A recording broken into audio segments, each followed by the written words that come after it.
லிஸ்ட்லேயே இலங்கை இல்லை. அதில் எந்த விஷயம் இருக்குது, அப்புறமா அதுக்கான சொல்யூஷன் என்றதை பற்றி நாங்கள் பார்க்கலாம். நண்பர்கள் இப்போ என்னாச்சுன்னு பார்த்தீங்கன்னா அடோப்காரன் ஒரு வார்னிங் ஒன்று அனுப்பியிருக்கான். ஃபோட்டோகிராஃபர்ஸ் முதற்கொண்டு டிசைனர்ஸ் வரைக்கும் மண்டே போட்டு பிச்சுட்டு இருக்காங்க. என்னங்க எனக்கு ஒன்றுமே புரியல. அதுதானப்பா எனக்கும் புரியல. ஸோ இந்த வீடியோவில் அதில் என்ன விஷயம் இருக்குது, அப்புறமா அதுக்கான சொல்யூஷன் என்றதை பற்றி நாங்கள் பார்க்கலாம். ரொம்ப தேங்க்ஸ் மாப்ள. ரொம்ப பேசா வீடியோக்குள்ள போகலாம். நான் உங்கள் கிருபன். நீங்கள் பார்த்துருக்கிறது ஓரா பிசி எஃப்னா யூடியூப் சேனல். அதாவது நம்ம பார்த்தீங்கன்னா எடிட்டிங், டிசைனிங், ப்ரொடக்டிவிட்டி ஒர்க்னாலே நமக்கு ஞாபகத்துக்கு வரது அடோப் சாஃப்ட்வேர்ஸ் தான். என்ன பண்ணுறது தலையெழுத்து இப்போ இதில் என்ன பிரச்சனை கேட்டிங்கன்னா அடோப்காரன் ஒரு வார்னிங் ஒன்று அனுப்பியிருக்கான். இது வரைக்குமே கிராக் வெர்ஷன் பாவிச்சிட்டு இருந்தவங்களுக்கு 5 நாள் டைம் கொடுத்துருக்கான். அந்த 5 நாளுக்குள்ள வந்து அவங்க காசு கொடுத்து ஒரிஜினல் கீ பண்ணி பாவிக்கணும். அப்படி இல்லையா இடத்த கால் வேணும் சொல்லியிருக்கான்.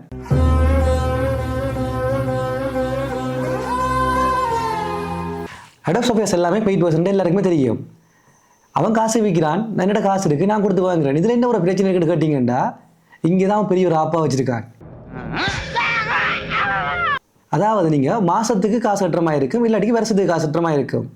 சரி ப்ரோ, காசு தானே ப்ரோ, நான் கட்டி பாவிக்கிறேன்டா உங்களுக்கு இங்கேயே ஒரு பெரிய ஆப்பாக வச்சுருக்கான்.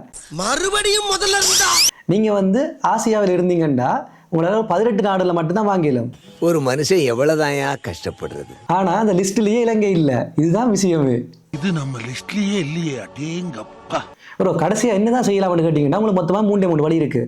எப்படி முதலாவது வழி பார்த்தீங்கன்னா நீங்கள் என்ன செய்யலாம்னு இந்த அடோப் சாஃப்ட்வேர்ஸ் இலங்கையில் விற்கிறவங்கள்ட்ட இருந்து, அதாவது ரீசெல்லர் சொல்லுவாங்க, அவங்கள்ட்ட இருந்து வாங்கிக்கலாம்.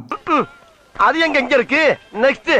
சரி, ரெண்டாவது வழியை பார்த்தீங்கன்னா உலகத்தில் எந்த நாட்டில் விலை குறைவாக கிடைக்குதோ அந்த நாட்டில் இருக்கிறவங்களை சொல்லி பாவிக்கலாம்.